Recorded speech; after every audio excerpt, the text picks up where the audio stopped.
Over and over again, they admit that they clearly saw how badly injured he was. The first thing that struck me was that this man is seriously injured. I can see even from clear back at the car, he has burns. He's lost a lot of blood. He's got blood all over himself. Appears to be just kind of catatonic.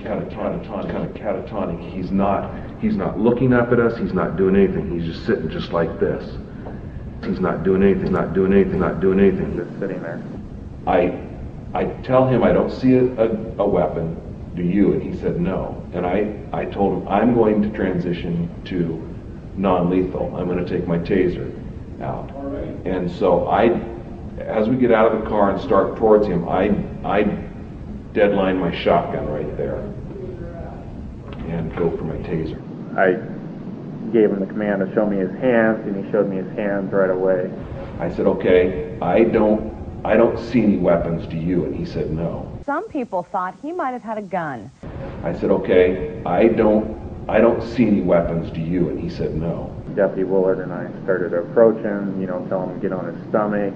And I had my taser on the guy, and I'm talking to him the whole way I'm walking up there. I'm saying, sir, we're going to get you. I think I even went on the radio and said code 3 medical. Edward 2, code 3 medical, shots fired. I think I even went on the radio and said code 3 medical. Code 3 medical, shots fired. Shots fired. Shots fired. And I said, sir, we're going to get you some help. And really, as I got up to him and saw him sitting there in the condition of the burns, and I'm sort of assessing him physically, my main concern at that point is, well, two things. One, I decide I'm not going to let this man leave here again. I'm not going to let this man leave here. I'm not going to let this man leave. I'm not going to let this man leave here, because we'd heard some pretty bizarre behavior. But secondly, and almost as important, was I need to get this man medical help. He needs help right now. But I need to make sure we're safe. We're safe. Make sure we're safe. We're safe. Make sure we're safe. We're safe. So I tell him I need him to turn around and lay down, or to lay back and on his stomach on the concrete, on the pavement. At what point did you see the burns to the person? As soon as we pulled up. Laid back on the concrete. Have you dealt with burn victims before? Yes, 2 times. Burned flesh on the concrete.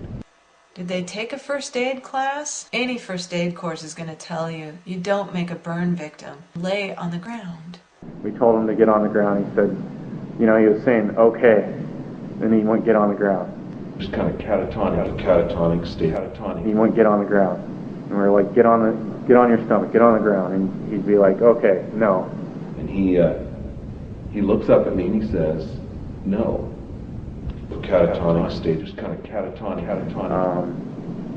He won't get on his stomach, and we told him to move to the grass and get on his stomach because of the concerns about the asphalt and the heat, because it was a hot day. And he wouldn't comply with that. And I said, you've got to do this. I need you to lay down. And he says, no, again. Then we had told him to get on his stomach or he'd be tased. You're going to be tased if you don't lay down. I repeated that several times. And again, he just kind of leaned forward and went back to just ignoring me. He just kind of catatonic.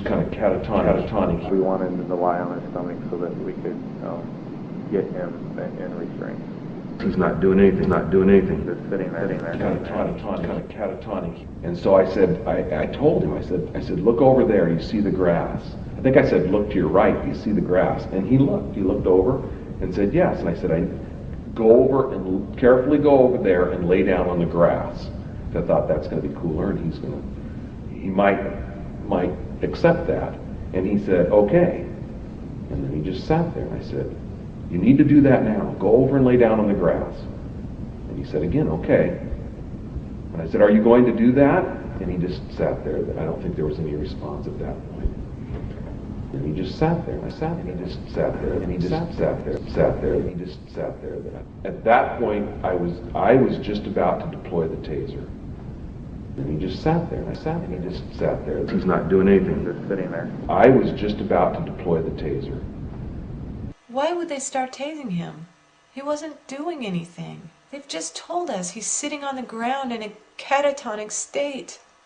Why? Why would they start tasing him? I was just about to deploy the taser, and the Sandy officer deployed the taser. He's not doing anything, he's not doing anything. Just sitting there. Just ignoring me, which was actually, from a tactical standpoint, better because he was behind him and had this the fold back, which is from training, that is the actually best shot. You will affect more of the muscle tissues. Why? The Sandy officer deployed the taser. And at this point, I walked behind Deputy Willard and walked around to the rear of the subject to try to get a better shot with the taser gun with him. And he just sat there, hanging, burned flesh, just sat there. I got behind him, and at this point I had put my firearm away, and I had my taser out. And turned it on and got behind him and told him again to lay on his stomach or he'd be tased. He appears to be just kind of catatonic.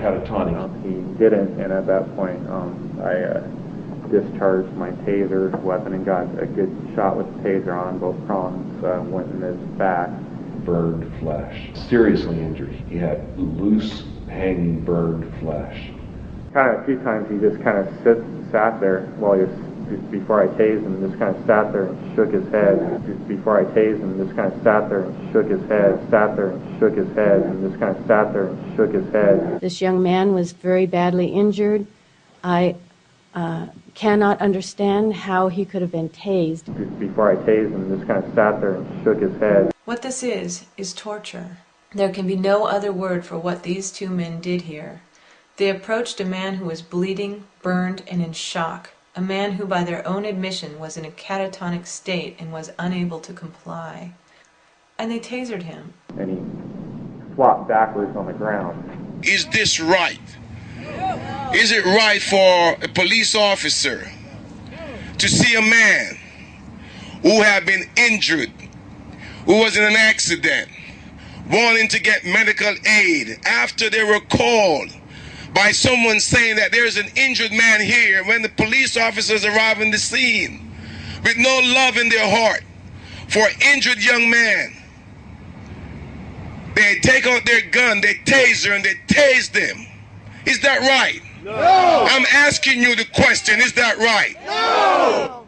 You said that he was burned, had some burns on his body. Were these minor burns, moderate burns, severe burns? I'm not obviously a medical person, but they seemed severe enough to me.